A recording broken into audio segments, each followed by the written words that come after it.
Bible कहती है एक यंग प्रॉफिट, एक जवान परमेश्वर के जन को परमेश्वर ने कहा जा और उस राजे को बता कि उसने पाप किया और मैं उसके घराने को खत्म कर दूंगा। यंग प्रॉफिट गया और परमेश्वर ने कहा तू रास्ते में ना तो पानी पिएगा ना तो वहां रोटी खाएगा, जैसे ही राजा को तू मैसेज दे देगा तू वहां से वापस भाग के आ जाएगा और जिस रास्ते से जाएगा उस रास्ते से तू वापस नहीं आएगा, कहीं और से जाएगा और कहीं और से आएगा।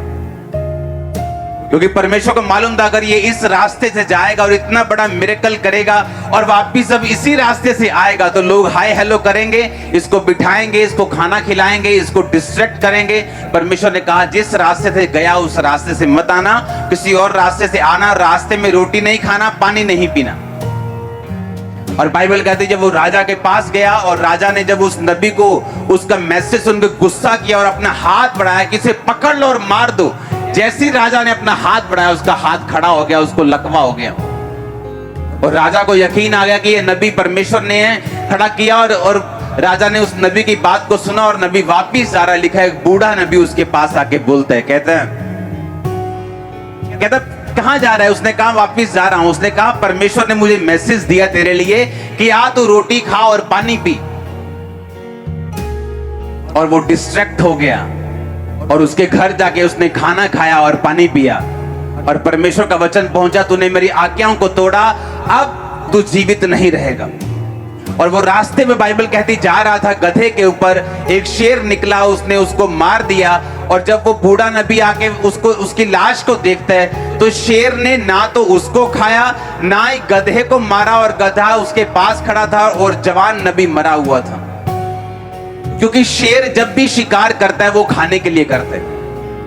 शेर कभी भी शिकार नहीं करता अगर उसको भूख नहीं लगी, यहां तक कि अपने आसपास के जानवरों को वो छोड़ देता है, उन पे अटैक नहीं करता अगर उसको भूख ना लगी हो। और जब शेर को भूख लगती है वो तभी अटैक करता है। इस बात का ये सबूत था कि वो शेर परमेश्वर की ओर से आया और उसने उस नबी को मार दिया। अगर आप इसको अगली आयत को पढ़े, 29 आयत को, तो बाइबल कहती है उसके लिए वो छाती पीटने लगा। कौन सा प्रॉफिट छाती पीटने लगा उसके लिए? अरे उसी ने तो उसको मरवाया था, लेकिन बाइबल कहती है उसके लिए वो क्या करने लगा? वो छाती पीटने लगा। और जब लोग उसको देखते होंगे छाती पीटते हुए और यही सोचते होंगे कि ओ ये कितना दुखी है, ओ कितना दुखी है ये परमेश्वर का, देखो कितना दुखी है बेचारा, देखो कितना इसको दुख लगा है। और लोगों को यही नहीं पता कि यही इसका किलर है, यही इसका कातिल है और यही इसको डिस्ट्रैक्ट करने वाला है। आप एक ऐसी दुनिया में रहते हैं जहां कोई भी आपको डिस्ट्रैक्ट कर सकता है। जब तक आपकी आंखें, आपका दिमाग पूरी रीति के साथ, पूरी डिजायर, पूरी इच्छा, पूरे तन, पूरे मन के साथ आपका ध्यान अगर परमेश्वर के वचन पे नहीं लगा हुआ तो शैतान, बाइबल कहती है, आपको फाड़ने के लिए और खाने के लिए तैयार है। इसलिए मैंने कहा आप एक फेक दुनिया में रहते हैं। आप ऐसी फेक और नकली दुनिया में रहते हैं जहां आपको यह मालूम नहीं कि जिन लोगों के लिए लोग रो रहे हैं वही उनके कातिल हैं। आपको कुछ नहीं पता क्या हो रहा है दुनिया में। जो लोग देखते आए होंगे बोलते होंगे हो कितना दुखी है, कितना दुख लगा इसको, और कितना रो रहा है देखो ये, लेकिन उनको मालूम नहीं कि यही उसका कातिल है। इसी ने झूठ बोला था कि परमेश्वर ने मुझे कहा आ मेरे साथ रोटी खा पानी पी, और उस जवान नबी को उसने मरवा दिया। और जवान नबी को मालूम था कि परमेश्वर अपनी इच्छा को ऐसे नहीं बदलता। उसे मालूम था बिलाम की स्टोरी को परमेश्वर ने उसे मना किया जाने के लिए, लेकिन वो अपनी इच्छा शक्ति से फिर गया। अपने ढीठ पुणे के कारण बार-बार परमेश्वर को पूछता गया प्रभु मैं जाऊं, जबकि उसे मालूम था प्रभु एक बार मना कर चुके हैं। उसे मालूम था ये परमेश्वर की मर्जी नहीं है कि मैं रोटी और पानी खाऊं, लेकिन पेट, लेकिन भूख, लेकिन शरीर की इच्छाएं, लेकिन वो अभिलाषाएं, वो शरीर की, वो आंखों की, वो जीविका की, वो पैसों की, उसको डिस्ट्रैक्ट कर दिया और वो मारा गया। अगर आप इस दुनिया के धोखे से बचना चाहते हो, अब आपको उतना ध्यान वचन पर लगाना होगा जितना आपने अपनी लाइफ में कभी नहीं लगाया। अगर आप बचना चाहते हो अब इस दुनिया में जहां अंधेरा बढ़ चुका है, आपको इतना ध्यान लगाना होगा जितना आपने कभी नहीं लगाया। यीशु मसीह, बाइबल कहती है, एक जगह अपने चेलों के साथ आ रहे थे, मिरेकल करके बड़ा चमत्कार करके लोगों को 5-5 हजार लोगों को खाना खिला के 5 रोटियां 2 मछलियां 5,000 लोगों को यानी 5,000 बंदों को यानी 20,000 लोगों को खिला के आ रहे थे।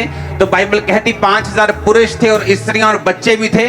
तो 20,000 लोगों को खिला के यीशु मसीह आ रहे और चेलों को बोला कि फरीसियों के खमीर से चौकस रहना।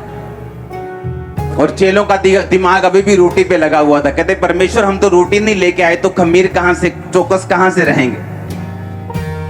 जबकि परमेश्वर ने उन्हें ये चौकस रहने के लिए क्या कहा था कि फरीसी जो कुछ बोलते हैं चौकस रहना।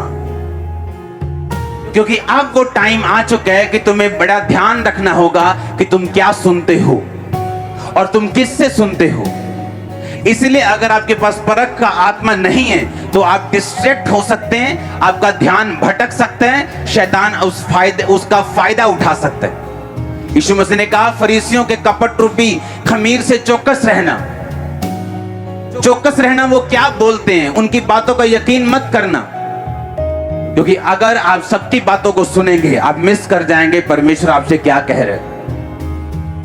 क्योंकि शैतान यूज कर सकता है आपके करीबी लोगों को, वो यूज कर सकता है इन्फ्लुएंस वाले लोगों को, वो यूज कर सकता है हाई कुर्सी में बैठे लोगों को आपकी जिंदगी को भटकाने के लिए परमेश्वर के वचन से।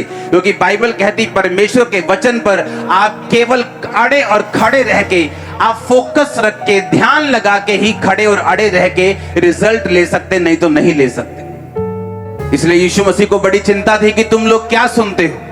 क्योंकि जो चेले लोगों की बातें ज्यादा सुनते थे बाइबल कहती वो सारी दुष्ट आत्माएं नहीं निकाल पाए, पर पतरस याकूब और यूहन्ना वो सब काम कर सकते थे जो यीशु मसीह कर सकता था। चौकस रहो तुम क्या सुनते हो। यहां से जाने के बाद तुम्हारे दोस्त तुमको क्या बोलते हैं, तुम्हारी सहेलियां कैसी हैं, तुम्हारे दोस्त कैसे हैं, तुम्हारे रिश्तेदार कैसे हैं, वो लोग तुमसे क्या कहते हैं। क्या वो ऐसी बातें बोलते जो मत तुम्हारे विश्वास को कम करें। तो ध्यान रखो ये तुम्हें भटकाने के लिए।